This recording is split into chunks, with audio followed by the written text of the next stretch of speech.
আগের পার্টে তো তোমাদের বললাম হঠাৎ ছোটো একটা প্ল্যানিংয়ে আমরা দীঘায় গেছিলাম, তো ওখান থেকে মোহনা থেকে ঘুরে সোজা আমরা হোটেলে চলে গেছিলাম। হোটেল থেকে একটু ফ্রেশ হয়ে আবার উদয়পুর সি বিচের উদ্দেশ্যে রেডি হয়ে বেরিয়ে গেছিলাম। আর আমাদের গ্রুপও টোটালি রেডি ছিল, আমাদের হোটেলে গিয়ে ওদের সাথে দেখা হয়েছিল।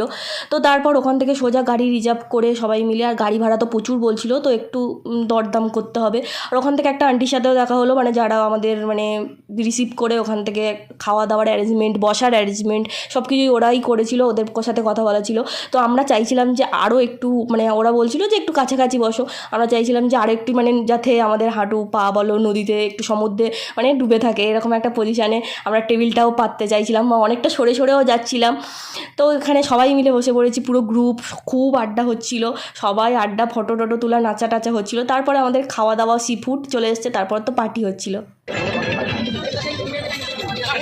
ওখান থেকে নাচা টাচা করে জলে একটু সমুদ্রে স্নান টান করে সোজা ওদের বিল টিল পেমেন্ট করে রুমে চলে এসেছিলাম।